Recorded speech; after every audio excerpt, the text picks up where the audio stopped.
the FaZe Clan drama. Unless you've been living under a rock for like the last month, you would know that FaZe Clan's had a lot of drama regarding the contracts, people that own FaZe, and just the FaZe members themselves having drama. So I'm going to be giving you the drama from start to finish today, explain all this situation, give you the details you need if you don't know anything about this, because there's quite a lot to it. I'm going to keep it as basic as possible. So it all started a few months ago when FaZe Rain took to his Instagram story to start posting these weird stories about exposing FaZe Clan, how he wasn't happy, and it was kind of like quite dramatic. At the time, no one really knew what he was talking about. Then a few weeks passed, we heard nothing, but eventually FaZe Rain came out with a video sort of exposing FaZe Clan, exposing how the system is at FaZe and how he's not a part of it really, or any of the members are in fact kind of not as much of a part of it as we would think. Essentially, when it comes to FaZe now, the people that are running it, the CEOs aren't the members, aren't the people that created it, aren't the faces of it. They're just some guys, some business-minded millionaires that know nothing about the industry but are just like taking control and just sending all these orders, making them do stuff they don't want to do. But all the members have come out explaining their views of FaZe Clan, where it's at, but FaZe Rain started this off by exposing it, saying how he's not happy, how this system's ran is terrible, and I really think it is. But then FaZe Rain also went above to say, kind of went in on a few of the FaZe Clan members, FaZe Adapt being one of them in particular. I want this public. I'll never speak to Adapt again. I'll never be friends with him. I'll never talk to him. He's the biggest rat. He was not a fan of FaZe Adapt at that time. Other members kind of saying how they're not a fan of each other. Kind of just like arguments back and forth, back and forth. But that's kind of the stage we was at. And when it comes to like the in-contract drama, we know from before, the contracts at FaZe Clan have been controversial over the years. You know, you remember the Tfue drama a couple years ago? His contract was terrible. He had to take to the internet to kind of expose FaZe to get him out of that contract because it wasn't good. We already know that when it comes to FaZe Clan, the people drawing up these contracts, the CEOs at the top just have no idea, and they're just money hungry at the end of the day. The second person that saw come forward was FaZe Tico. He came out saying along the lines of, once again, his situation in FaZe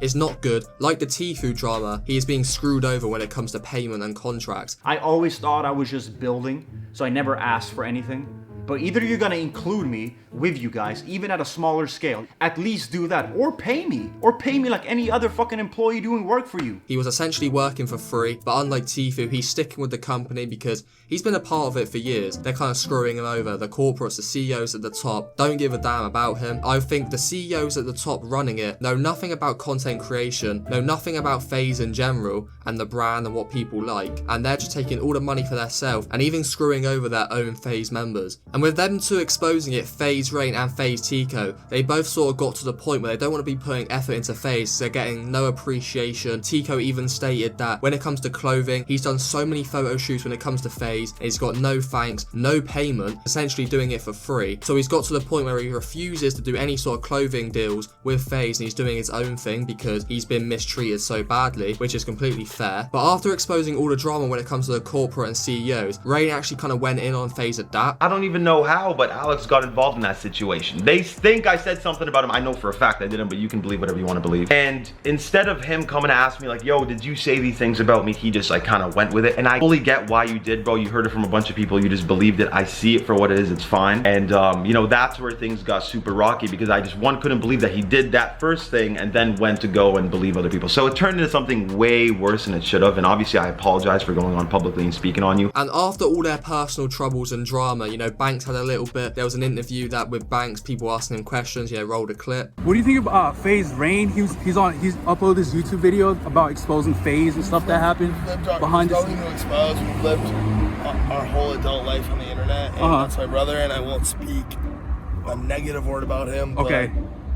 He's tripping a little bit. Essentially, he's sort of agreeing now. He's come out and said he agrees with Rain. He's just at the start. Rain was very random with it. Everyone thought, what is this guy on about? So that's why he was saying Rain's tripping and that. At the end of the day, they've all sort of agreed now that the way forward for FaZe and to kind of save FaZe is the corporates at the top, the CEOs running the place, calling the shots. That should no longer happen. You know, the leaders, the shareholders, you know, all the founders should be running it again. I completely agree. If FaZe Clan's got a future going forward, what was working at the start, they have to just just do it again. You know, the founders running it again, you know, Banks, Tommy, Temper, Apex, and Rain. Them 4 founders together, they just need to come together and sort it out and start running FaZe Clan again, because that is the future. These CEOs, the corporates at the top, do not give a shit. Even Mr. Beast came out with a tweet regarding this situation. So Mr. Beast said they should be the people in charge. When I visited, not a single person I met had any idea how to make a good piece of content. And you know, Mr. Beast is right. They have no idea what's going on and don't know how to make content, which is essentially what FaZe is. All the founders of FaZe back up Mr. Beast, agree with him, because it is just a situation that needs to happen. You know, and out of this whole situation, I really hope something good does come out of it, because they've seen now that when they don't work together, when everyone's not on the same page, stuff can go horribly wrong. And now they're sort of on the same page again. They're working together, all on good terms. You know, and even FaZe Swag tweeted out kind of like supporting FaZe Clan, agreeing with them. He didn't go too much into detail, but he pretty much said that Tico and Rain deserve respect. And even though he's not a complete OG, Swag's probably one of the biggest content creators in FaZe. But I hope I covered everything as best as possible in this video. Some of the things were not that important. I tried to add all the most important things to create this storyline for you guys to understand and really